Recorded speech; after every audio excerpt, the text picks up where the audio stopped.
Welcome to Material Science and First Principles. Today we're jumping into something really cool, literally, magnetic refrigeration. That's right. We're talking about using magnets, fundamental magnetic properties of materials to create cold, noisy compressors, potentially harmful chemicals. Forget those for a It's moment. exactly. This isn't science fiction either, is it? There's a solid history and, well, real progress happening now. Absolutely. It's So- built on a phenomenon known for, gosh, over a century, but it's really gaining traction now as a sustainable cooling solution. Okay, so let's get into the fundamentals. The core idea, I gather, is the magnetocaloric effect. Sounds fancy, but what is it, really? It is a bit of a mouthful, but simply put, it's the discovery back in 1881 that certain materials, Hmm, they just heat up when you put them in a magnetic field. okay. And then, crucially, they cool down when you take that magnetic field away. Wow, okay. So a solid material changing temperature just because of a magnet. Pretty much. It sounds almost like magic, but it's pure physics.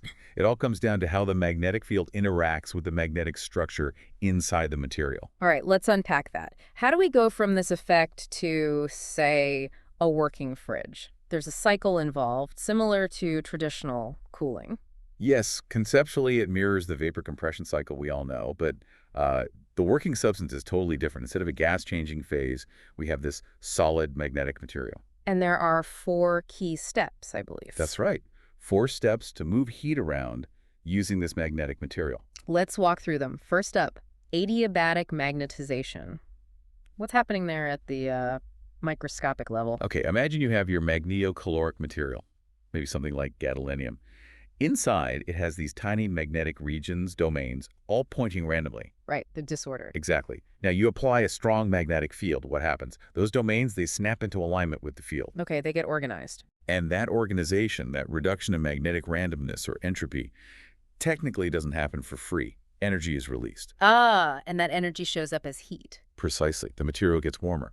Adiabatic just means this happens quickly, without much heat leaking out to the surroundings during that alignment process. Mm-hmm. So, step 1, magnetize. Material gets hotter. Got it. Magnet on, material heats up. What's step 2? Isothermal heat transfer. Right, so now our material is warmer, and it's still sitting in that magnetic field. We need to get rid of that extra heat. Okay. You Got bring it into contact with something that can absorb the heat, like a flow of water or air, a heat sink. The heat flows out of the magnetic material into the sink. And isothermal means the temperature stays relatively constant while it sheds that heat. Yeah, roughly constant. It's giving off the heat it gained from being magnetized, cooling back down towards, but still maybe slightly above its initial temperature, Yeah. while the field is kept on. Okay, so magnetize, gets hot, shed heat, cools down a bit, magnet's still on. Now for the real cooling part, step 3, adiabatic demagnetization. This is where the magic happens. This is absolutely the key cooling step. You now remove the magnetic field. Okay, magnet off. What happens to those nicely aligned magnetic domains? They want to go back to being random and disordered. Makes sense. Less order is usually easier. But to become disordered again, they need energy. Where do they get it? They steal it from the vibrations of the atoms in the material itself, the lattice vibrations. Ah, so they suck energy out of the material's own structure. Exactly. And when you take vibrational energy out of the atoms, what happens to the temperature? It drops. It gets colder. Bingo. Significantly colder, potentially. And again, adiabatic means this happens fast, before much heat can leak back in from the surroundings. That's brilliant. Removing the field forces the material to cool itself down internally, so step 4 must be using that coldness. Isothermal heat absorption. You got it. Our magnetic material is now cold. So we bring it close to whatever we want to cool the air inside your fridge compartment, for example. And because it's colder. Heat naturally flows from the warmer fridge space into our cold magnetic material. The fridge gets colder, and the magnetic material warms up a bit as it absorbs that heat. While staying at a relatively constant cold temperature, isothermal. Correct. And once it's absorbed as much heat as it efficiently can, it's ready to go back to step 1, get magnetized again, and repeat the whole cycle. Okay, that cycle, magnetize heat, shed heat, demagnetize, cool, absorb heat, it makes sense. So comparing this to my fridge at home, the goal's the same, move heat out. But the method is totally different, right? Completely different physics at play. Your home fridge uses a refrigerant gas. It compresses it, which makes it hot. It sheds that heat outside the fridge. Then it lets the gas expand, which makes it really cold, and uses that cold gas to absorb heat from inside. It relies on phase changes, gas to liquid and back. And those refrigerant gases, that's where the environmental concerns often come in. Exactly. Many traditional refrigerants, like HFCs, are powerful greenhouse gases. If they leak, and they often do over the lifetime of an appliance, they contribute significantly to global warming. Some older ones even damage the ozone layer. But magnetic refrigeration uses a solid, like gadolinium you mentioned. Gadolinium is a common one, especially for room temperature applications because it shows a strong effect. But yeah, it's a solid. No potential for refrigerant gas leaks. That's a huge environmental plus right there. A much greener approach inherently. What about efficiency? Could this actually use less energy? That's one of the major hopes, and theoretical models suggest it definitely could. Because you're directly manipulating the magnetic state, you might avoid some of the energy losses inherent in compressing and expanding gases. Any numbers on that? Are we talking small gains or something significant? Well, projections vary depending on the specific design and application, but some studies suggest mature magnetic refrigeration systems could potentially be, say, 20% or even 30% more energy efficient than the best vapor compression systems we have today. That's a significant potential saving. 20 to 30%. That's substantial, especially when you think about how many cooling devices are out there. Any other advantages? You mentioned less noise earlier. Right. Think about the mechanics. Vapor compression needs a compressor, pumps, expansion valves, quite a few moving parts that can wear out and make noise. Uh-huh. The hum of the fridge. Magnetic systems could potentially be much simpler mechanically. You might just need a way to move the magnetic material in and out of the field and past the heat exchangers. Fewer moving parts generally means better reliability, less maintenance, and yes, potentially much quieter operation. Okay, cleaner, potentially much more efficient, maybe more reliable and quieter. It sounds almost too good to be true. What's the catch? Why isn't my fridge magnetic already? Huh.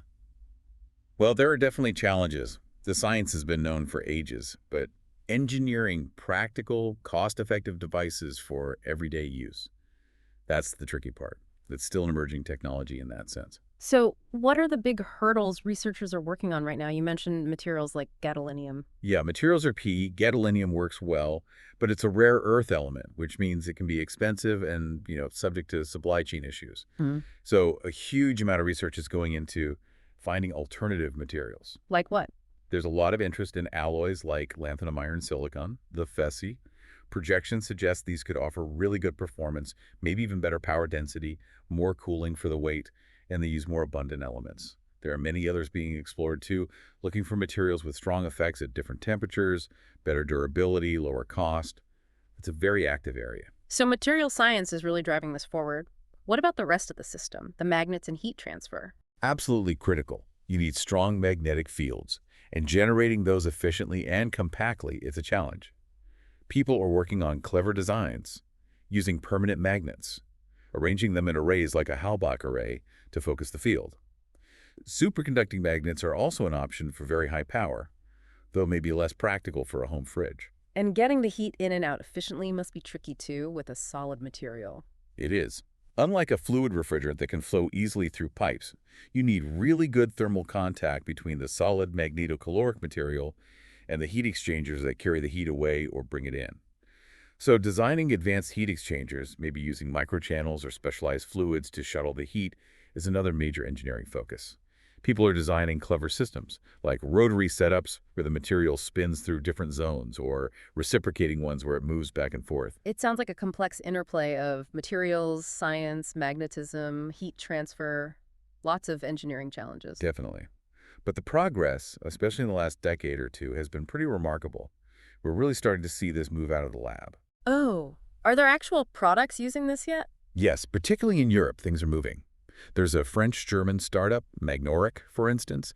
They've actually shown off display cabinets, like for drinks, running on magnetic cooling at trade shows.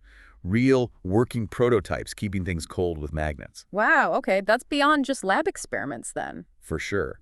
They're apparently moving towards pre-industrialization for larger commercial units, like supermarkets, data centers, places with huge cooling needs, where the efficiency gains and environmental benefits really start to add up. Another company, Magnetherm in Germany, is already selling a magnetocaloric chiller, though again, it's aimed at industrial clients for now. And what about research labs? I think Ames Lab in the U.S. is big in this area. Oh, definitely. Ames National Laboratory has been a major player. They've done significant work trying to build heat pumps that could compete on cost, weight, and performance with current tech. They've explored various materials too, including those LaFetti alloys I mentioned, pushing for that higher power density. So it feels like it's genuinely transitioning, not quite in our kitchens yet, but making inroads in commercial spaces. Exactly. That's often how new technologies emerge. Find those niche applications where the benefits outweigh the initial higher cost or remaining technical challenges, prove the reliability, scale up production, bring the cost down, and then eventually, maybe, it reaches the consumer market. It's interesting, this whole idea of caloric cooling. Is magnetic cooling the only game in town, or are there other similar approaches? That's a great point. No, magnetocalorics are part of a broader family of caloric effects. There's also elastocaloric cooling. Elasto, like stretching. Yeah, exactly. Stretching or compressing certain materials, often shape memory alloys, can make them heat up or cool down. Hmm. Similar principle, changing the internal order releases or absorbs heat, but triggered by mechanical stress instead of a magnetic field. Huh. And any others? There's also electrocaloric cooling, using electric fields instead of magnetic fields on certain dielectric materials. Each approach, has its own pros and cons. Elastic calorics might offer really large temperature changes, but material fatigue, how long can it survive being stretched and relaxed millions of times? Mm. That's a big question. Electrocalorics needs very high electric fields, which can be tricky. So magnetocalorics might have a bit of a head start, having been studied longer. Perhaps. The material science and system design might be a bit more mature, relatively speaking, but all these solid-state cooling methods are part of this bigger push towards more sustainable and efficient ways to manage temperature. Reducing reliance on those greenhouse gas refrigerants is critical for climate change mitigation. It really puts it in perspective. This isn't just a neat scientific trick. It's part of a necessary shift in technology. I think so. The potential impact is huge. So wrapping this up, it seems like magnetic refrigeration, based on this fundamental magnetocaloric effect, is a genuinely exciting path forward. We've gone from the basic physics Right, the alignment of domains releasing heat and disordering absorbing it. through the engineering challenges of materials and system design, Finding better, cheaper materials, building efficient magnets and heat exchangers. all the way to seeing early commercial products starting to emerge. It's a dynamic field, definitely. Still hurdles, of course, cost, scaling, long-term proof of reliability, Mhm. but the momentum is there. Imagine a future where that background hum in your kitchen isn't a compressor, but just the silent force of magnetism, keeping things cool and doing it more efficiently and cleanly. That's the vision driving a lot of this research. A quieter, greener, more efficient way to achieve something essential. This has been a fantastic deep dive. We've really only scratched the surface, I feel, for anyone listening who wants to dig deeper. And there's plenty more to dig into. We absolutely encourage you to check out the website link. It's copied in the podcast details. You'll find links there to learn more about the research, the companies involved, maybe even see some videos of this tech in action. It's worth exploring. It's a technology that could genuinely change a ubiquitous part of our lives. What do you all think out there? Does magnetic cooling capture your imagination? We'd love to hear your thoughts. Thanks for joining us on this magnetic journey into material science and first principles.